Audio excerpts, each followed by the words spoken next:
PS1's pretty fucking good. I had a PS1 in jail. What were you playing, like Crash Bandicoot and shit? Or No, that was a thing. There was no memory card. So the best thing was just Madden. oh shit, okay. Yeah, it was amazing. Like, it was the Madden where the Panthers were against the Tennessee Titans. Like, that was like the starting off match. And I just got like Cam Newton? no, the PS1. So like, Oh, Kerry Collins. yeah, I think we like talked about this on the phone at one point, and you did recognize a few of the Carolina players because I was like Yeah. my go-to team. I would use Carolina, and I would like Bada Batuka. Was that a guy? Probably. Yeah. No, there's like a famous Carolina player, and you knew about him. But anyway, Madden was sick Machine of jail. Muhammad?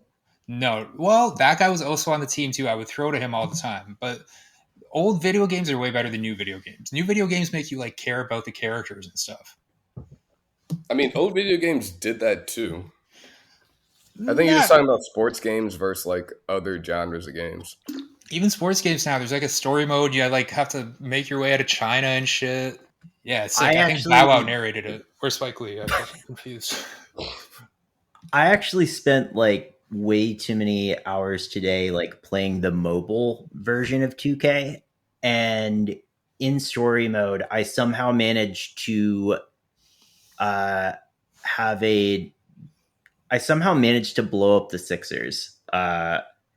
Like traded James Harden and Tyrese Maxey.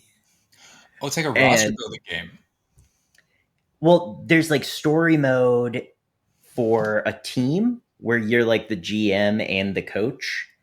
And then there's story mode for you personally. My guys like control one player or whatever.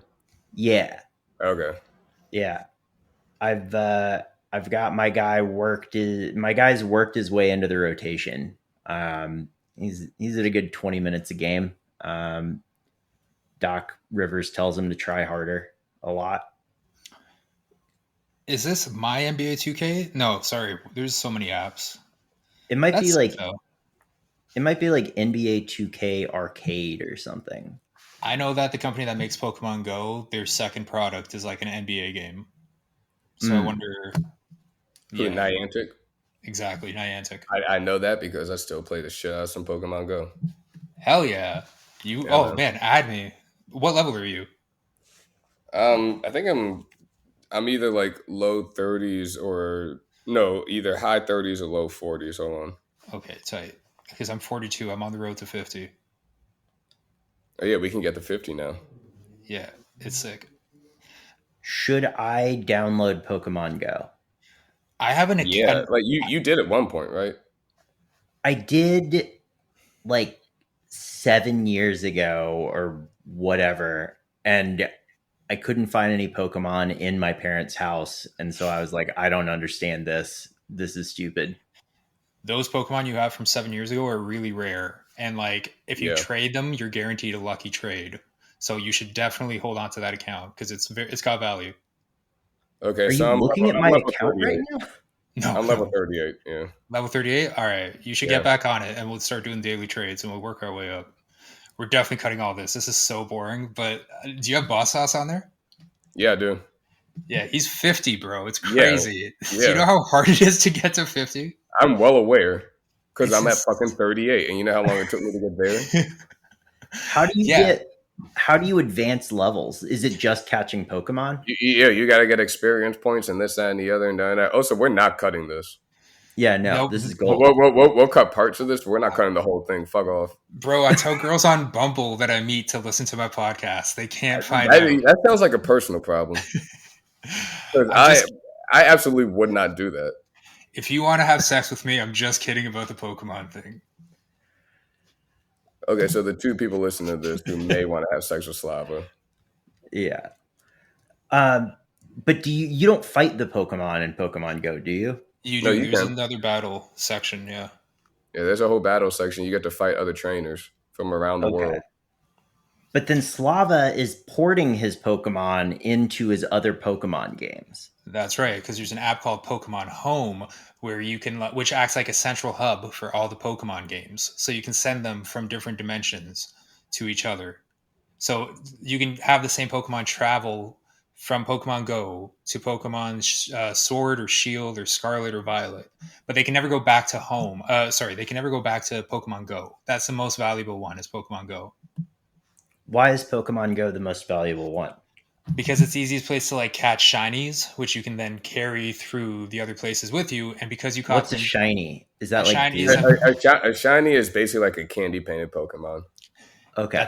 It's a 1 in 40,000 chance of you catching a shiny Pokemon. Yeah, and don't catch a legendary shiny. Because, I'm about to flex on you. The trades, I fucking fuck off. Hell yeah. Yeah, I had a shiny, like, who was it? I traded it, but, like, it was for some shit that I absolutely was not going to catch in America. Oh, nice one. Nice one. Just for the record, Slava is showing pictures of Pokemon to the Zoom room. Shiny and Pokemon. Trey is saying, cool. Because they're shinies. It wouldn't, if you just showed me, like, a regular-ass Bulbasaur, I wouldn't give a fuck. Yeah. Wait, how is it shiny? Like every Pokemon looks shiny because it's on a computer. No, it's like a different. No. It's like a misprint. Okay. Oh, it's like the holographic version. So. No, get the fuck out of here, Deoxys. Yeah. Yo, damn, that's sick. Deoxys. What's his name? Let me go to my Pokedex, the one I traded. Because there's a shiny Dex now. Drew, I don't see you downloading Pokemon. I am downloading Pokemon. Look. Okay. Nice. Oh, see, the colorway on that one is so slight. Like, I don't like the shinies where it's just subtle. Because, Drew, so it looks like this, right? Yep. But the non-shiny looks like this. Hold on. Show me the shiny again. Okay, so this is the non-shiny. Yep. And the non-shiny is a little, like, candy painted, you see? It's got, like, okay. Yeah. So it's just holographic. Well, no, it's a variation, and sometimes they're like very subtle variations, but sometimes it's a complete different color. Like they'll go from like blue to green or something. So the Deoxys I showed you. Yeah, that's a hard one. I got the Rayquaza, the Palkia, and that's it for legendary shinies. Do you do community days and shit still? Yeah, well, it's easier to go to Manhattan for that shit because that's where most of like you could just like stand in the middle of the shit and there's gonna be like any gym doing like a 5-star raid and it's got like 20 people in it already and you just wait for the next one. Yeah, which takes like fucking 2 minutes. Did you do the most recent one? It was that little tiny dragon. Oh, Axu or whatever. Yeah, Axo or whatever his name is. Yeah. I've been trying to get back into the animes too, but like that's a bridge too far for me. I don't know how we're going to transition out of that. 9 minutes and 40 seconds, just cut. This is Nersey, the #1 Pokemon Go tips, strategy, etc. podcast in the world. This episode. I am Drew. This is my dog Nora Ephron. Hi, Nora. Nora, you gonna say anything or? Nersey's the best. Wow, that's crazy. Wow. Can't believe you said that, Nora. Hi, Drew. I'm Slava, and it's been 3 days since I last talked to you guys. Yes. A lot has changed. Hi, I'm Trey. It's also been 3 days since I talked to y'all, so yeah. How's everybody doing? Sick. I am upset about Pokemon, the proliferation of this children's game among my adult friends. Not here for it. I like real games like Warhammer and Twilight Imperium. I got Warhammer 40,000 in the house. You want to talk about that? I don't know anything about Warhammer. The only thing I know about it is that you play it and people paint the little guys. Yep. There actually is a game called Twilight Imperium that my friend Kevin plays, and it's so massive. It's like a 30-pound box, and he like left it at my house along with the 15-pound expansion pack. And I was like, I kind of want to try to play this at some point. And he said, cool. There is a 6-part podcast you can listen to learn the basics of Twilight Imperium. And then I decided I did not want to play Twilight Imperium.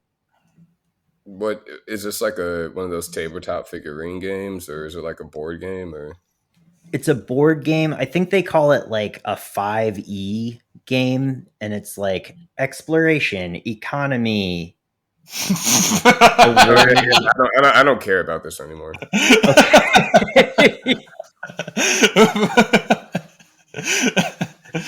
The words funny. Economy and fun are not like synonymous, man. Like, yeah. What about when you're making money? Then the economy is fun. No, but like, here's the thing: when you're making money, you're usually not having fun doing it. That's right. Which leads us to our third E, exploitation. Honestly, that might be a third E there. Like, I think it has something to do with like mining on planets or something. Anyways, that game sounds so much fun that the fourth E is probably for end of life, because that's what I will do if I have to play that game. Yeah, it's the fifth E is also exit any home in which Twilight Imperium is being played. So we keep pretending that this is a music podcast, and today we are actually going to have a mostly music dedicated podcast. Yesterday marked the 10th anniversary of Kanye West's album Yeezus. One of the most important albums ever made, honestly. Yes. Do you guys remember when he was like projecting the stuff onto the sides of buildings? That like black skinhead video? That was so cool. I thought that was New Slaves. Oh yeah, sorry, it was New Slaves. But those were the two main songs that were like the lead singles, right? Yeah. Yeah, those are the two like we heard like before the album came out, and it was like, okay, what's going on here? And then the album started off with like that fucking like Daft Punk taking the fart or whatever that shit was. And yeah, it was not what anybody expected, man. It is. I have a feeling that Slava doesn't like this album, but to me, it is sort of the encapsulation of the larger spirit of like the early to mid 2000s music scene, where, you know, you have this mainstream figure working with genuinely underground musicians. Like Arca is on there. The Jack from Salem did drum programming on one of the tracks. Chief Keef? Chief Keef. Yeah, he had Chief Keef doing a fucking duet with Justin Vernon, which was just an insane idea to have. Like, yeah. Yeah. And it really does feel like a blog era album. From the era of blogs? Yeah, like it might have been the last of the great blog era albums. Like, I think we also have to kind of talk about the context in which this was released. You know, like he had just come off like an album that like people were talking about as one of the best ever made. My Beautiful Dark Twisted Fantasy and all that. Mm-hmm. And like Kanye is someone who like cannot feel good about his work unless people are actively telling him, no, this is bad. Yeah. Yeah, like he doesn't know just how to do things for fun. And like I feel like that explains a lot about like who Kanye is now, because that shit like eventually wears you down. But yeah, once like Kanye was universally loved after like My Beautiful Dark Twisted Fantasy, I think he hit like a personal crisis in a way, and he was like, "Oh no, we're just like doing shit that nobody wants right now." Yeah, and But you do. That's the thing.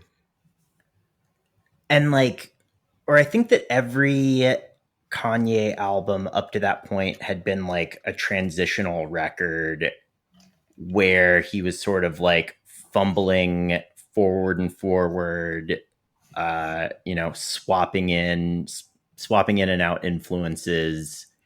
And this one felt like,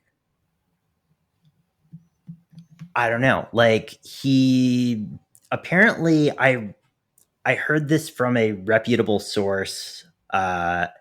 Apparently Kanye was really, really, really into like American Nightmare, the hardcore band, at the time he was making this record. And I think he wore a jean jacket that was like designed by the American Nightmare guy, or like that had been on the cover of an American Nightmare album. Um, and shit, I can't remember the name of the label, but like, yeah, like suddenly Kanye discovers like extremely angry hardcore music, and then also seems to discover like industrial music, and like is like, ah, yes, I can synthesize these elements into pop rap. Watch me go. Yeah, you have to remember that this also, like, it did come out after My Beautiful Dark Twisted Fantasy, but it also came out after Watch the Throne. So I do feel like he was trying to kind of like readjust and go all the way back to being like the artsy fartsy guy, because he was just rapping with Jay-Z the same song 13 times in a row on a stadium tour. So he had to like find out what sets him apart. And before that, he had 808s and Heartbreaks, which like this is closer to me. Yeezus is closer to 808s and Heartbreaks to me, where they're both like bottom tier Kanye albums in my personal pantheon. But they're but like they're all still very good albums, right? Like all of the worst Kanye album is better than like the best, I don't know, some other rapper's album. But it's more of like a collection of influences to me, in the same way that 808s was. It's good. It's really good. But I'm sure we'll talk about this later. But it's really an album that the live show made it into more of an event than just the album. Like the spectacle around it was almost more impressive than the music to me. Yeah, when you say like it was a collection of influences and that's kind of a knock on it, like what do you mean? I mean, like, there wasn't enough of a through line through it in the way that the top tier Kanye albums have to me. Like a My Beautiful Dark Twisted Fantasy or Pablo, which I really do consider as one of the best ones. But See, that's one of his worst for me. oof, I don't know about that. That's one I go back to the most. I think Pablo is held up by some very good songs, but like as a collection of songs, just an album, it's like what the man. Because I that's like think I think bipolar. at the same time though, it's kind of a portrait of where Kanye was at in life. Yeah, because he's like bipolar ping ponging throughout that album to me, from like song to song, to the point where that like I Miss the Old Kanye song hits, and you're like, what the fuck am I listening to? Is this a gospel album, or is he like talking about assholes and bleach on assholes? Um, I don't know. I like Pablo, but Yeezus, it has like two or three really good workout music, like anthems. Hey, there's this movie too. I forget what it was called, but it was kind of like a Euphoria style movie, and it was all about like being a teenager in California, and they used a lot of Yeezus songs. So I guess it is more iconic than I thought. I'm gonna look it up while we talk. It had Maddie from Euphoria in it. I don't know what those words mean. Also, you're just obviously incorrect, Slava. It's the best one. The best God, of all Yeezus is the only Kanye album where like I listen to that shit from front to finish. Like It's the only one. you just pick like songs out of it, whatever. Like the entire thing is just like no, I have to get the entire complete idea here, and it's just like this is a guy who like I said, he's not used to being liked. Yeah, it's the yeah, and like he was just like, okay, now I'm really gonna push the limit of this. I'm gonna make something good. And then at like the 23rd hour, he had to bring fucking Rick Rubin in to be like, okay, please help me make this good. it's the only one that I still listen to. Really? I listen to fantasy every now and then and stuff. Like the 3 college albums, like outside of Drive Slow, I don't really listen to anything on there. So these are like one of the few albums that I had bought from my childhood. And when you're in jail, you're allowed to get CDs sent in. So you better believe that I listened to the shit out of those first 3 albums and My Beautiful Dark Twisted Fantasy and Watch the Throne. So like, I guess if I had yeezus sent in, I might have changed my opinion on this album. I mean, like, it's also sort of like, to me, it's like the closest thing to like Kanye doing like a Bowie Berlin thing. What's that? Okay, so Dave, it's kind of like Kanye's Pet Sounds in a way. I like it. I like it. Like it's like, okay, let me do my own thing right now. Like I got a few ideas. I'm not having fun in general because people like me again. Like, yeah, let me just, except Brian Wilson has some other shit going on that was not related to that in general. But yeah, it's kind of just like, yo, let me just like make the sharpest left to the point I'm almost going like fucking diagonally backwards, Trey, were you living in New York when yeezus came out, or did you come after that? I came after that, man. Okay. Like the summer before I moved to New York, yeah. Okay. And I can tell you a lot of people in the DC area did not like that album. Nice, I like their style. And yeah, they were all just a bunch of... I had people arguing with me that Magna Carta Holy Grail was a better album than yeezus. Oh, no. No, I wouldn't go that far. Yeah, no, dude. I stopped drinking for a little bit because I was like, I keep turning up too hard when people try to say this to me. It was, yeah, man. It was not a good, and also like that just had a lot to do with how people felt about Kanye in general. But yeah, man, it's one thing I distinctly remember a lot was just like people not liking it, and it's like that's kind of what he wanted because Kanye is somebody who operates from the standpoint like in 5 years y'all going to tell me I'm right. And lo and behold, like the tide changed after like 5 years of like, oh wait, no. Now we seen with like yeezus was fucking inspired and this, that, and the other. Like this was more important. And also like Blood on the Leaves is a fucking sick song. Like, yeah, the thing about it too was just like people didn't have a good reason for not liking it. It was only like, oh, this is different. And this isn't like the grand arena shit Kanye was doing that I want to hear. He didn't give me exactly what I wanted, so I hate this album. And it's like, man, y'all gotta challenge yourselves and have fun, but here we are. I mean, to me, it's also like an incredibly funny record. Like, it's got some of the worst verses I've ever heard in my life, but it's so funny. Yeah. Like, speaking Swag Healy, you fucking loser. I just talked to Jesus. He said, "What up, yeezus?" I said, "Shit, I'm chillin'." Like, what are... I feel like you guys you can say anything. Yeah. You could say anything to Jesus if he shows up to you and says, "What's up?" And that's what you come up with. Like, you don't want to look thirsty in front of Jesus, right? You don't want to look like a fucking fanboy. That's true. But it's just like, there's some incredibly unfortunate lines on that album. There's the sweet and sour sauce line on fucking I'm in it, which like you're like a fucking 30-some-year-old man and you thought that was a good idea, man. Like, and nobody in the studio told you not to say that. All right. I mean, that is the best song that has horrific lyrics. But at the same time, it's like Michael Douglas out the car now is just such a funny fucking thing. It's like, yeah, man. yeezus was really like him on his last thread. It's like, Did okay, he it's going to like? get really weird after this, and I hope everybody's prepared for that. And we weren't. Did he just like freestyle the lyrics to that entire album? Like, there's one album where he had finished the music and he had to turn it in, and so he just like went in the booth and freestyled where like his verses were supposed to go. And I can't remember if it's Yeezus or like another one. Sounds like yeezus.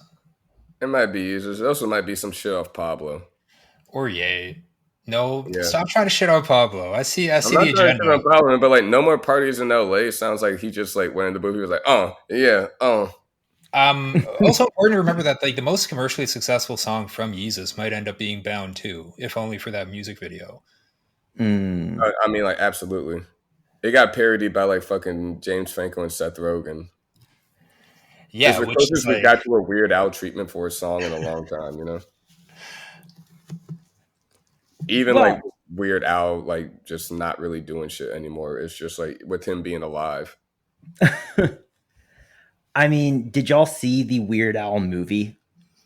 with Oh, if Daniel Harry Radcliffe. Potter's going to play Weird Al or whatever? Yeah. No, I didn't see that. It's 10 out of 10. Oh, wait, it came out already? Yeah, it's been out for like 6 months now. What's it on Tubi? Okay, see, well, it's a cool thing about not working in media anymore. I don't know when certain things come out. I get really You don't know where the excited. weird. Yeah, they didn't do a cross vertical integration for the Weird Al movie, so. Yeah. Well, the cool thing about being a Weird Al fan, which I am, is that you know when the Weird Al movie's coming out. What do you mean you're a fan of Weird Al? I am a fanatic when it comes to Weird fucking Al, Slava. Since when? Are you a weird pal, as the fans are called? Are they? No, I just made that up. That's his barbs. No, I don't know. I think Weird Al's great. I think he has, he made a lot of songs I enjoyed in my childhood. And like a couple songs I've enjoyed in my adulthood. He has a song called Bob that is a parody of Bob Dylan's Subterranean Homesick Blues. And every single line is a palindrome. It's like honestly one of the most impressive feats of writing that has ever occurred. Cool. Yeah, Weird Al's fucking sick, man. I think my first Weird Al album was Running with Scissors. Okay, that had the Star Wars. Yeah, that had the Star Wars one on it, and then Albuquerque, which was like a 12-minute song. Okay. For some reason, and that's the only thing I remember off of that. My favorite Weird Al song is "I'm on a Boat." Fair. I'm on a boat. Also, yeah, Dick in the Box, good Weird Al song. That's right. Yeah, I guess like everybody just gets their own generation's like music parody guy. And like Gen Xers had Weird Al, we have Lonely Island. The next generation probably has some like kid on TikTok from the Philippines. Yeah. Actually, now that you mention it, I think that I'm on a Boat has T-Pain, and T-Pain worked on 808s and Heartbreak. And I once read an article. Oh, nice segue. Okay. Thank you. And to deepen that connection, I once read an article about, it was called The Sadness of T-Pain. And it is an interview with him in the New Yorker. And in this piece, he discloses that while working on 808s and Heartbreak, Kanye made a T-Pain parody song about how bad T-Pain's ideas were.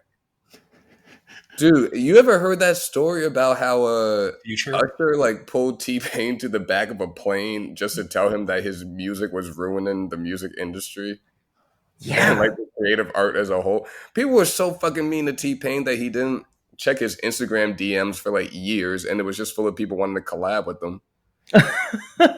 That's crazy because you said Usher. I thought you were going to say Future, because there's a similar story where Future said, "I would never do a song with you. You're a joke." The fuck? Yeah, why is everybody so mean to T-Pain, bro? I mean, he wears a top hat, and at the height of his fame, he also a danced kid I went to college with, his uncle made T-Pain's top hats. because he like What? worked at a circus or some shit. Yeah. His uncle was like one of the main guys in the Universe Soul Circus, and he would make T-Pain's top hats. Do you have any more information about this, or is this all you've got? This is all I know about this shit. All right. Well, your homework assignment is to talk to that dude and be like, tell me more about your uncle. I wouldn't know where to find him. Facebook, man. Or, well, no. I don't have Facebook. Like, yeah. Yeah, I guess the problem is like there was an era when if you wanted to like see what was up with someone, you could just go to their Facebook, but now no one really uses Facebook and there's no like replacement social media platform. So yeah, T-Pain top hat guy is lost to history. However, if you are listening and you have made a top hat for T-Pain, please email us at nersey@gmail.com. No, that's not it. There's like a few, I don't know. There's a weird email. Just DM Drew. Don't just give our contact information out, man. I don't want fucking weirdos hitting us up. I mean, people might just hit us up to lie and be like, I made T-Pain's top hats. That would be great. That would be an entire episode where we could just like interview them on air and try to figure out if they were lying or not. Actually, that'd be kind of funny. It wasn't just a top hat, so the fact that he had Oakley sunglasses on, I think, just bothered a lot of people. He's from Florida. What do you want? Is that a man from Florida of like a certain era? Like, yeah, like what do you want from him? I've never seen Kodak Black and Oakley shades. Yeah, because he's a man from Florida of a different era. Yeah, like fashion, it goes in waves. We're almost like on time for the Ray-Ban Wayfarers to come back in style, full force. What replaced what displaced the Wayfarer? I don't know, but it's just like every like 15, 20 years, the Wayfarer comes back in style, and then it goes away again, and then it just comes back. I think Taylor Swift's popularity has something to do with it. Like if we could chart both rises and falls, I think they would map pretty closely onto each other. You remember when Sperry Docksiders? Like the 80s and then the early 2000s, and now we're getting into the 2020s, and they're going to be coming back again soon. Yeah, I want Docksiders to come back. Like boat shoes. Do you think they went away? Yeah. Oh, did they not? Okay, Trey and I seem to have wearing them, but they never stop being popular amongst a certain demographic. Yeah. I mean, is it okay if I disclose that I still wear boat shoes? Yeah, I mean, I assumed as much. You were in North Carolina for a while, yeah. Do you wear them in like place of flip-flops? Sometimes. I also have a pair of Chacos that I wear. This is a very North Carolina footwear choices. Okay. Yeah, I see a lot of Crocs where I'm at. A lot of people wear Crocs with like badges in them, like customized little Croc hole stuffers. Yeah, little fidget things or whatever they call them. Yeah, like army medals, like pieces of flair. Yeah, I think the correct term should be pieces of flair.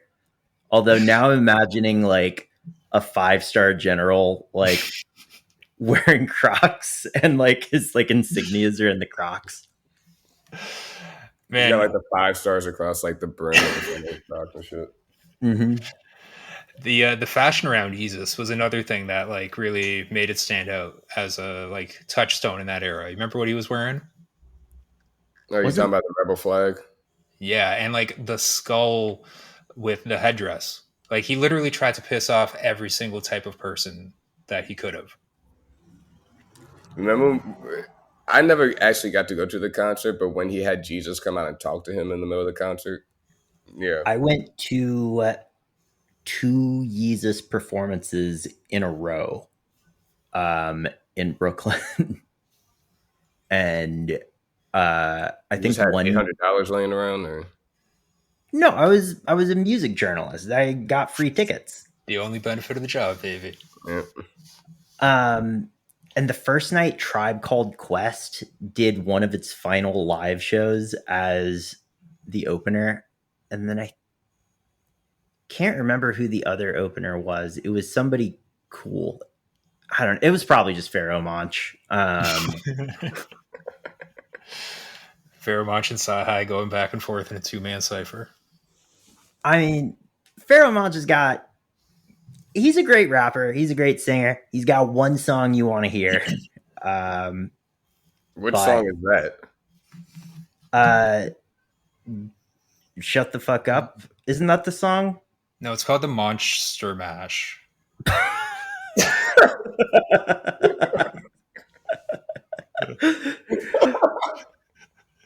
Simon says. Yes. Okay. Yeah. He has 1.1 million monthly listeners on Spotify. It's pathetic. And you know how many monthly listens Simon Says has on Spotify? Yeah, 9 million. Wait, oh wow. I would assume that it was every listen is just Simon Says.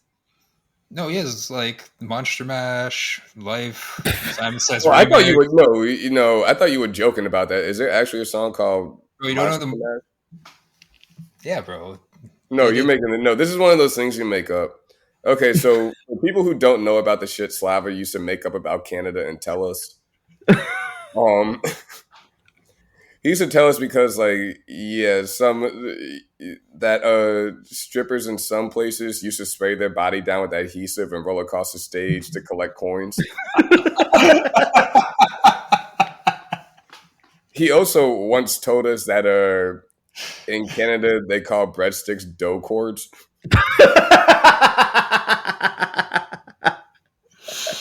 This is back when I was like the only person in Canada on Twitter. So there's no one to really fact check me. Yeah. Talking again about the fashion stuff, prior to his really, really provocative merchandise choices, I remember, I feel like he was like wearing completely all black all the time. Like initially before he came out with like the Cuckoo Loco merch stuff. And I remember that's when he was like, "Oh, I gotta have it now." That's when what? I need that Confederate flag jean jacket so bad. I mean, do you think that like white people bought that and they were like, no, this is cool because it's Kanye? Did you buy it, Slava? No, I wish I did. I bought Pablo merch, but I really do maintain that the yeezus merch is still the best merch that holds up because it all looks like terrible tattoos, right? It's like a skull with an Indian headdress and like a Confederate flag patch over top of it. It looks terrible, but then it says yeezus over it. So it's like, it's fine. It's also like, and I don't, based on what we know about Kanye, I don't think this was too intentional, but like, so they had like the Young Patriots organization, which was like a leftist group of Southern white dudes who had moved up to Illinois, specifically Chicago, for work, who at one point tried reclaiming the Confederate flag as a fucking white leftist symbol. And no, like pretty quickly after, they were just like, yeah, we don't know what we were thinking. Like they just took and stuff. But like, yeah, I used to like kind of wonder if there was some kind of connection there. But based on the fact that this guy just clearly doesn't read books, period, I don't know. But like, it was like a cool group of dudes who like they used to like go to Black Panther rallies and then like get word from somebody from their block. It's like, oh yeah, the KKK is like passing out flyers, and they used to like tap Fred Hampton on the shoulder, whatever, be like, yo, we'll be right back. And then go beat up the KKK and like come back to the Panther rally. You know, now that you said that, I actually do think that it was more intentional than you might believe, because the only reason I even knew about what Juneteenth was because somebody mentioned that this album came out on Juneteenth 10 years ago, right? Someone on Twitter is just like, oh, and pay attention to the date that he released this album. So maybe that was a little bit talked about fact, yeah. So yeah, I mean, plus you got to remember, like the first two songs were like super rebellious punk shit, right? And it was all about like using guerrilla tactics. Yeah, Black Skinhead. I mean, it's the most he talks about race on any fucking album. Well, up until that point, at least. But like, yeah, he had like talking about fucking rich white dudes' wives and stuff. Mm-hmm. Racial implications about that. He had black skinhead. He had new slave. Oh yeah, I liked when he said, "You know what white people do? They get money and then they buy Venice." By Venice? Yeah, we buy Venice. Mm-hmm. Dude, the entire rollout for that album was fucking insane too. Yeah. Okay, so like I guess like a couple nights before the record actually came out, he had a listening party in New York City that I got to go to because, again, music journalist stuff. And he rented out like a loading dock in Tribeca. And so it was just like an open air 3-wall party and basically turned the loading dock into a giant fucking speaker. And so you get there and there's like security and they let you in to this, again, 3-walled thing, which was very silly. But like Jay-Z and Beyonce were there. DJ Khaled was there. Busta Rhymes was there. I think Travis Scott must have been there. At a certain point, Beyonce walked past me and like our arms touched unintentionally. But like before, and there was an open bar that only served Grey Goose, but every single bottle of Grey Goose had orange duct tape over the label. It was very aesthetically pleasing. What was it like touching Beyonce? I mean, it was super normal in the moment because I was standing, she was coming from behind me, and I was like, oh, someone just brushed up against me, like squeezing through the crowd. And then I look and I'm like, wait a second. I saw Beyonce here earlier and she was wearing that dress. And so I think that was Beyonce who just brushed past me. And so then I think I tweeted it and got like a couple likes or something. That was really the extent to that story. Oh, but so before he plays the album, Kanye gets up, he grabs a mic. He drank an entire giant bottle of Grey Goose throughout the evening, but he gets on the mic. He's like, "Hello, my name is Kanye West. I am the son of a Black Panther, and I come from a artistic lineage of like Dead Prez and Talib Kweli, whatever. Like he was just like, I am a radical, and this is my radical statement." And then he was like, "I want to thank everyone who worked on the album, including Chief Keef and Arca." And then he just like pushes play. And I sustained permanent hearing damage from that evening. Dude, like, let's say that like at some point in the recording process, Chief Keef and Arca were in the same room as each other. Like, what do you think they talked about? Belts. Yep, belts. Yeah, that's a good one. Probably production, because I think by then Chief Keef was getting into production, and like his early beats are super like Night Slug-y. Okay. And so I could actually see Chief Keef like enjoying Arca's music. Even, or like meeting Arca and being like, damn, I'm going to check this person's music out. I can see that. Apparently during the My Beautiful Dark Twisted Fantasy sessions, Justin Vernon and Rick Ross would play a lot of basketball together. Okay, Justin Vernon's like 7 feet tall, isn't he? Is he? Yeah, he's like insanely tall. Okay. No, he's 7 feet tall. Just take my word for it. You know all those TikToks where they're like, we saw a man in the mountains. That's just fucking Bon Iver. It's either Bon Iver or Bigfoot, unless they are one and the same. I'm not going to spoil Slava's fun, but I will say that Justin Vernon is taller than Rick Ross. Yeah, by like quite a bit. He would dominate him in the post. Rick Ross, also a notorious liar on the internet. So as much as I love spreading misinformation, yeah, I'm not going to do it in this case. No, Rick Ross is cool. I bet Rick Ross has like Charles Barkley play style. What, like he can't win? No, he's getting rebounds, man. He's muscling people out the paint. Here's the thing, because, and I don't know what this still has to do with yeezus anymore, but I do think that like Rick Ross's vertical might not be that great. Mm-hmm. Yeah, it's probably worse than Jokic's. Yeah, so I could see Rick Ross, like, he's not a great perimeter defender, but like you're not going to drive in on him. Plus, you have to think about it, okay? Also, like he's not really going to get a rebound one-on-one. Like he might be able to tip it to somebody else. But like, yeah, it's a lot of boxing out and hoping it doesn't go too far over him. Also, like, I don't think Rick Ross has, like, based on photos I've seen, really long arms. Yeah, Bon Iver's got like a Slender Man thing going on.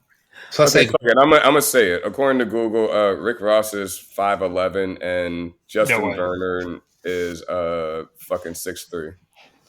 Rick Ross is not 5'11". Rick Ross is like 5'6", 5'8" tops. I think he's 5'9". I have seen Rick Ross, like I've been in the same room as him, and I am 5'11", and I was like, damn, I'm 2 inches taller than this famous rapper. Yeah, that sounds right. But to connect it to the Rick Ross thing, the interesting thing about Yeezus to me, which again, not like one of my favorites, but it did predate one of my actual favorite albums, which is My Name Is My Name by Pusha T, which came out like 6 months later and was more or less like, some people would say cutting room floor Yeezus beats, but for Pusha T, it worked really well. I should have taken some of the beats for Yeezus, I'll say that much. Yeah, that one song that sounded like Animal Collective. Wait, which songs are on My Name Is My Name? Friday the 13th. Or a Halloween movie. And then Numbers on the Board comes on. And that's then right. And then that Chris Brown song I skip every single time. Best Chris Brown song. And then the one with Rick Ross on it. Are you looking at this, or do you just have it memorized? That's really impressive. Because I listen to that album like pretty fucking often, dude. Yeah, it's a really, really good album, and it has Nostalgia on it, which is a really good Kendrick. That was also an era like before Kendrick got good at being on features, because I was just like, man, what the fuck is Kendrick talking about? Yeah, just like childhood trauma.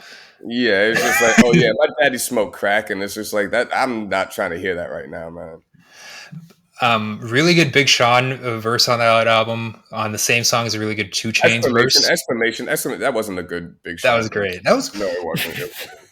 Listen, Big Sean overhated in my opinion, but like this is the sweet spot. Had a great verse on that same song, but like Pain by Future, which was a really good song, and then it was in Silicon Valley, that HBO show, so it was like, yeah, it just hit way harder after that.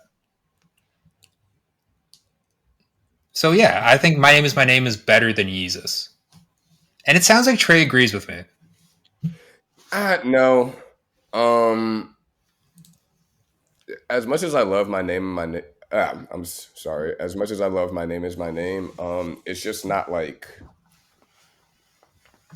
it doesn't feel as complete a body of work as Yeezus does. Like everything on Yeezus is there for a specific reason. My Name Is My Name is just like, Pusha's like, yo, I'm gonna have like kind of a sonic theme to this, but it's not like, because I think My Name Is My Name is probably like 3 or 4 songs too long. Yeah, it is a collection of raps and beats, which is not a knock on it, because Pusha T is an incredible rapper, and they're all really good beats and raps. but it's like this is like it feels closer to a playlist than an album. There is an intentionality to Yeezus. Yeah. See, like you really have to sit down and like spend like what is it like 42 minutes or whatever the fuck. Mm-hmm. You got to sit down and just listen to the whole thing for like 42 minutes. See, when Drew was telling the story, whatever the fuck. Yeah. when Drew was telling the story about seeing Kanye live, and he mentioned Grey Goose, I thought it was a story about him introducing Pusha T. You know, when he's just like unintelligibly Pusha T. You remember that one? I'm a little mother. I want that goose right now. Yeah, like yeah. All right, yeah, good call. Thank you. Well, I guess like at what point can we agree that in 2023 that Kanye is no longer relevant, perhaps has gone off the rails? So Paul Thompson, friend of the cast, a few years ago he wrote a really good thing for that place we all used to work at. Mm-hmm. And I actually picked the headline out, and it's called Kanye West vs. Fame. Mm-hmm. And he just kind of talks about how like Kanye's in this weird strata right now where like he's famous for being famous. Like his ideas and his like recent body of work don't really hold up as somebody who we should be like holding up as an icon and stuff. Mm-hmm. He hasn't done anything like really interesting or particularly just like of any kind of quality. Like I listened to what was it, Jesus is King? I listened to some of that like the other day just to be like prepared for this or whatever, and it's completely fine. Mm-hmm. Like Kanye stuff, I used to either be like, this is good or this is bad. Like we're in a weird stage with Kanye where it's like you can listen to it and just not have an opinion of it. Yeah. And like that, I think is kind of the biggest indictment on him right now, where he could just put something down and people like, I don't really care. How did you feel about Donda? I didn't really care to listen to. Was it Donda or Donda 2 that had that Fabio song on it where he was rapping hard as hell? Yeah, that was Donda. Yeah, that's the only thing I listened off of Donda. I didn't listen to the other one. Like I just like it's very, very weird where there was somebody who like a decade ago, he was an immovable object, man. He was like one of the most powerful forces in art. And it's just like 10 years later, we just don't care.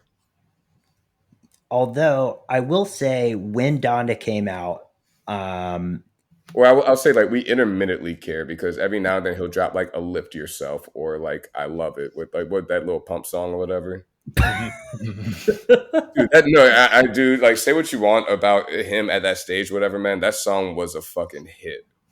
And if he hadn't been doing all that dumb bullshit, like that probably would have been like his way back in. I just remember the SNL performance where he and Lil Pump were like a Perrier bottle. Yeah.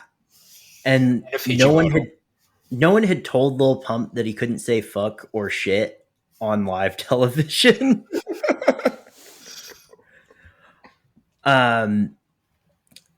But yeah, I remember when Donda came out. I forget this. It was the song with Jay Electronica and the Locks. Mm-hmm. And Slava had me play the entire 9-minute song for him over the phone off my laptop speakers. Yeah, that's right. I was bumping that shit in jail. How much was that collect call? God damn. Every hour is like $4. So I guess you could like factor that out to like what, 80 cents? I don't know. I'm bad at math. Okay, so you basically bought the song on iTunes. Yeah, we used to pay more for iTunes store shit. So like, whatever. I think the interesting thing is like Kanye was always a guy who wanted to be on the fringes, and then like society kind of followed him in the direction that he was going. Like a lot of the things that he was saying on those first two singles, New Slaves and Black Skinhead, are now just kind of like normal talking points for like the Democratic Socialists of America. So that's why now he has to go like even farther and say some crazy stuff. Honestly, dude, I kind of disagree with that. I think Kanye's always wanted to be in the spotlight. He's never really wanted to be on the fringes. The thing was, like, he wanted to dictate what the spotlight was. So he might bring some fringe shit towards you or whatever, man. But like, yeah, like there's never any underground intentions with Kanye. There was no like all that like Talib Kweli, Most Def shit. He wanted to make that mainstream with like the college albums and that. And then like my beautiful 808s and Heartbreaks, he wanted to make that kind of shit mainstream, where it was like, this is a complete departure from like what rap is. Like he's being way too emo right now, but then he wanted to make that mainstream. Then like my beautiful dick, beautiful dick fantasy. He was like, yo, I'm gonna make this whole fucking crazy arena rap or whatever, and then like that's gonna be the mainstream, but it's gonna be like really like orchestra based and stuff, and then with yeezus and stuff, it's just like he ran out of steam, he ran out of ideas, you know. I don't disagree with you. I think we might be saying the same thing. You're saying he's trying to pull things from the fringes into the mainstream, where I'm saying like the mainstream is now the things that he tried to pull in from the fringes. Right. So now he has to continue to look at the fringes, and now the fringes are like, you know, Gavin McInnes talking points. And yeezus is like how there could be just like one or two sounds like on those records, and people would pull out like entire styles or like micro genres from them. Like, I don't know, like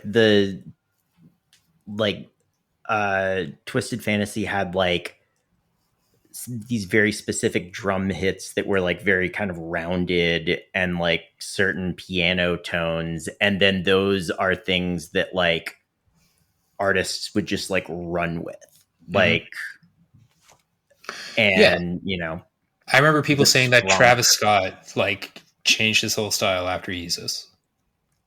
Oh yeah, absolutely. Yeah, Travis Scott is just sort of I'm not going to say it because it's too stupid a pun and too obvious, but perhaps the progeny of yeezus. Were you going to say like yeezus put him in the sicko mode or some shit?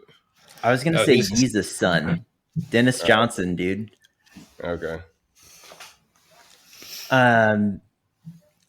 But like, yeah, no, I mean, Travis Scott is absolutely bad. There's also a fun conspiracy theory. I forget. I think it's New Slaves. There's a conspiracy theory that Travis Scott, who is from Houston and helped produce that beat, ripped off a track by the rapper Blackie, who is like a Houston noise rapper. I want to say the song is called My Window, and he just like wholesale ripped him off, and like Blackie was never compensated. You want to include this? Like the audio from Blackie?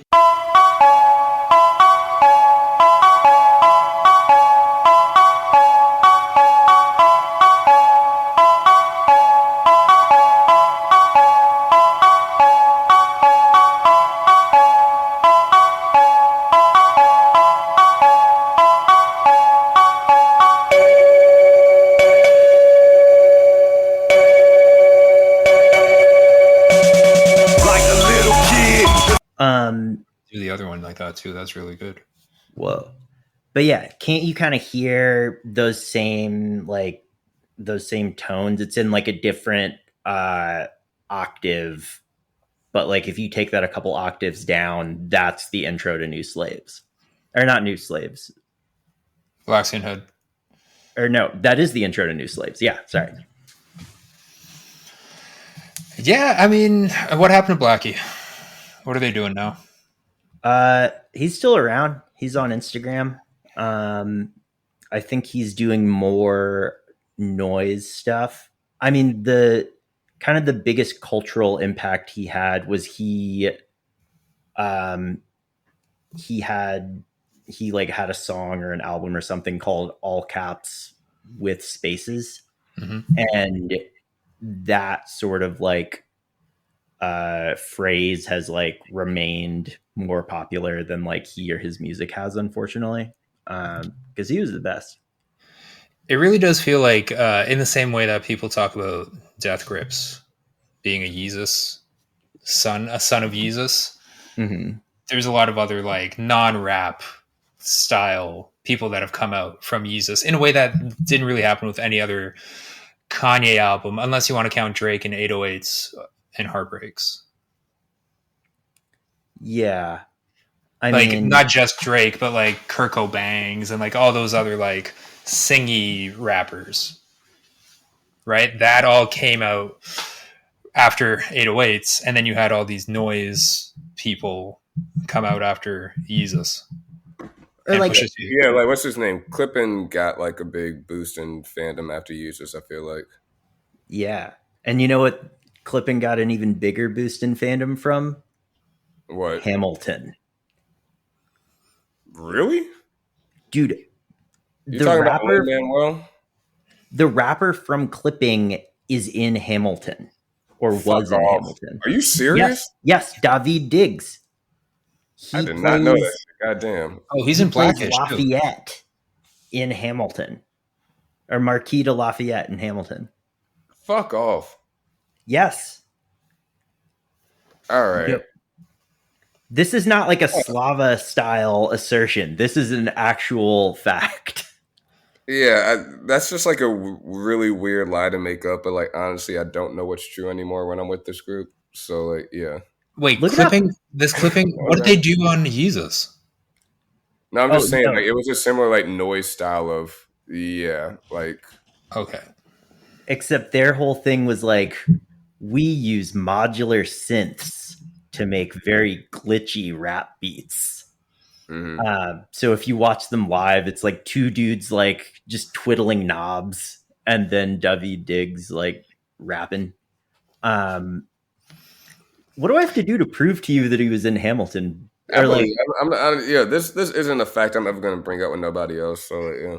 No, he's also on Blackish. He's in stuff. David Diggs, I know him. Even though I don't know, he was also one of the voices in the Minions movie or whatever the fuck other lies y'all gonna tell me. Yeah. I mean, no, I was one of the voices in the Minions movie. I am Groot. Yeah, no, I mean his becoming like a mainstream actor who is quote unquote in the mix is like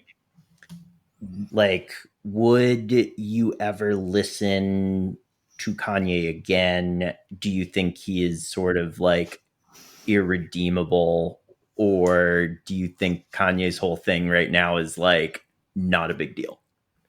I mean, I think that's one of the weird things about like how we kind of treat this like cancel culture or whatever that may or may not exist. It's like there's still a lot of gray area in places, and it's weird to put like Kanye, who just has a bunch of bad ideas, in the same breath as somebody like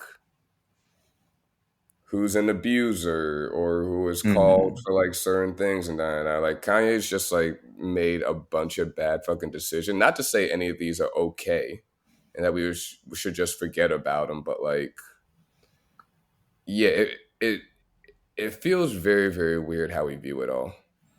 And like, personally, I don't really listen to Kanye that much. Like sometimes I'll go back and like play yeezus or play like, Twisted Fantasy or whatever, just to like, if I'm thinking about something musically and how things have evolved, it's like, let me go listen to Flashing Lights and like the sample on that or whatever. Or like, let me go listen to yeezus again and like try to figure out what the fuck was going on with this guy. Like I wouldn't just throw it on in the party because like people don't want to hear that shit. But at the same time, it's like tons of people have had bad fucking ideas before. Mind you, he hasn't done a lot to apologize for him, and his were a little more dangerous than other ones were. But like, I don't know. Actually, like, he got a new wife, and he looks like he's calming down. Like from what I understand, so like, he actually did apologize for all of his anti-Semitism on Instagram because he said, "I watched the movie 21 Jump Street, and Jonah Hill was so funny that I am no longer anti-Semitic. Yeah, that's how it works. All right, man. I guess that's like the big thing is like, again, this is someone who clearly doesn't read too many books. Yes. He comes up with an idea, and it's just like, oh, no, I'm going to run with this until it's like blatantly in my face that this is wrong. Yeah. Or he seems for all of, he is clearly a musical genius. And I think that he, because of this, thinks he's like an everything else genius. But only one of those things is true. I mean, it's back to that thing I was talking about earlier, man. Like, no matter what you do, people tell you you're wrong, you're wrong, you're wrong, and then you keep getting vindicated time and time again. Eventually, you're going to think you're everything else genius. Like, it's one of the big things about Kanye that I've always thought interesting is like, when are we as a society going to sit down and talk about our role in this? Yeah, you keep telling the motherfucker that he's wrong all the time. Like, and not just like a few people in the boardroom or whatever. It's like everybody on fucking earth is just always wondering aloud about the shit you're doing. And then like a few months later, a few years later, whatever, it's just like, oh, turns out he was right. Like we cultural criticism kind of created this monster. I was going to say, do you think anyone's been written about more than Kanye West? Like in our era, like I know the website we read more about himself than Kanye West. Yeah, that's the thing, man. Yeah. But like, I mean, I remember around Pablo, the website that we worked for brought together like 41 people to give their reviews of the album before. I was not working there at that time. I take no responsibility for that. Drew, you contributed. Did I? No, I didn't. Yeah, you did. I'm reading it right now. Kanye West game-changing contradiction. It was right before my review. Okay, well, I think I'm the only one here who didn't write shit for that. I didn't see you. But it was a lot of like the UK, because Noisy UK hated Kanye. Well, I was a freelance writer at the time, and so I was not in a position to turn down, money. Capitalism, gets us all. Yeah, that's true. You're just listed as a writer living in LA. There we go. I don't remember. No, Trey, you are in here. You said Metro Boomin want some more, but this works too by Trey Smith. Oh, that's all I said? Okay. No, there's a few paragraphs after that. No, there's not paragraphs. God damn it. Bro, there's 3 paragraphs. This is Sunday morning. This is Sunday morning music for those who don't go to church and think leftover bottles from the night before constitute brunch. It does. Yeah, that was a time in my life. I can imagine myself saying that shit. Okay. But that's what I'm saying. Like, Kanye is just a guy who has been written about by people of our generation so much because it's like, well, I want to exist on the internet and I don't have anything interesting to say. I'm just going to talk about Kanye West because everybody's talking about Kanye West. Complex will fucking rank his albums every 6 weeks for some reason. Do you realize that we are people who are talking about Kanye West on the internet? But we also have other things to say. We have many things to say. We had all sorts of shit to talk about, Saudi Arabia last week.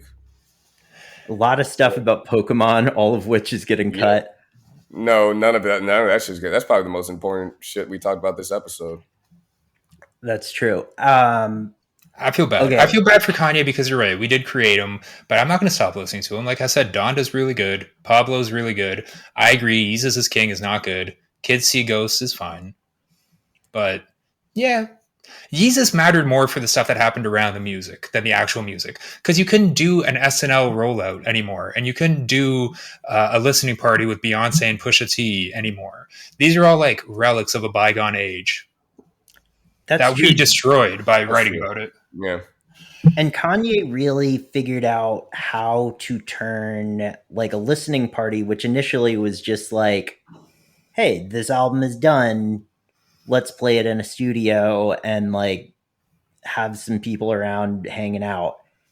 He figured out how to turn that into like a real media event, like with yeezus was the big ass room you were in. Fucking Pablo was MSG. Fucking Ye was Wyoming, right? Yes, that's right. I did not accept a free trip to Wyoming. Oh, I know a bunch of people who did, and I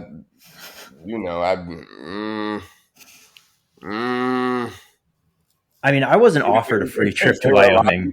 There were a lot of people renouncing what the fuck he was saying beforehand, and then as soon as they got that plane ticket, all was forgiven. Was it offered to you? I think about that a lot. I think about that a lot, man. Like that. Ooh, Would you have taken the flight? No, absolutely not. Drew, would you? No.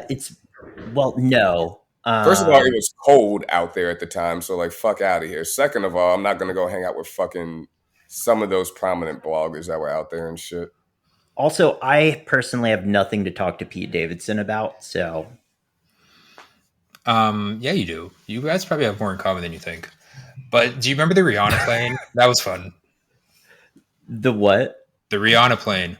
The Rihanna plane. I wasn't invited to either one, but I would have got on the Rihanna plane. I'll tell you that goddamn much. All day. Well, the Rihanna plane was like. There was a Bad Bunny plane too, like a year or two ago. Like I would have got on that shit.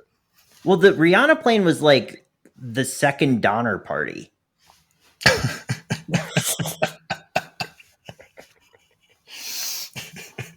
What? Like the Rihanna plane was like torturous to people. Yeah, that made for good content though. Yeah, they didn't have any kosher meal on it. Like it was fucking. Yeah, I don't think Rihanna was even on the plane. Wasn't that the whole joke? Oh yeah, that was great. On the plane, man. Good times. Look what they took from us. Look at all the content that we used to be able to do as music bloggers. You can't even go to shows for free now, and shows cost more money than they ever have. You can probably go to shows for free. You can still go to shows for free. Yeah, like Slava, you just don't have enough clout, despite you doing it for the clout. Shut the fuck up. I went to Rolling Loud for free, but that was about it. Everything in Toronto goes through History nightclub, which is Drake. So, and yeah, your arch enemy or whatever the fuck is going on there. Yeah, well, we'll get into it. Okay. At a later date. We'll talk about that next episode. No, October. That's our October special. Okay. Yeah. Okay, guys. Yeah, we got to keep this going till October. So. Yeah. No, we got it. The last show I got into for free was the Mountain Goats, and that's because they like live in Durham, and like I was living in Durham, and like I knew the people at the label. I think last show I got into for free was like, this had to be a while ago too.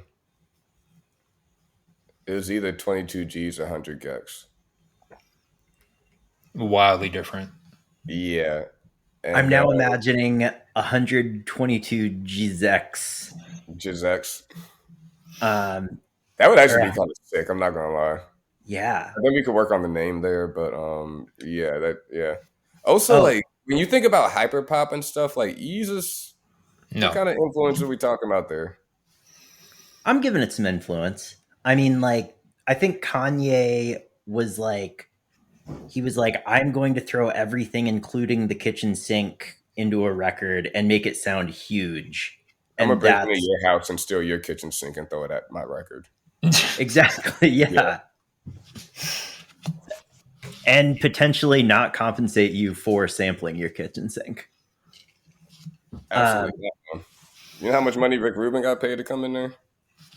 And probably do nothing. And just like, yeah. Do you think Rick Rubin and Bon Iver played basketball against each other?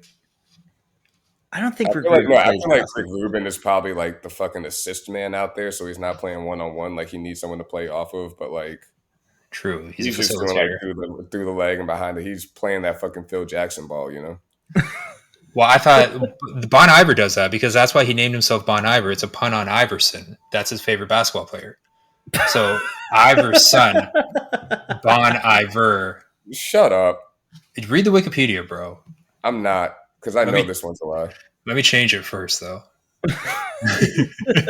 We're eventually going to figure out sign-offs, but like, guys, this was a great discussion about yeezus that we'll probably figure out some more about on the 11th anniversary of it when we're still definitely doing this podcast this time next year. But yeah, this episode's ending early and it's my fault. I gotta pop out. But yeah. It's okay. All right. This has been Nersey. I'm Drew. Saudi Arabia, call me. It's Slava. You know me. Just pick up my phone. Yeah, I was waiting for you to do it because you were moving your hands the most. But yeah, sorry. yeah.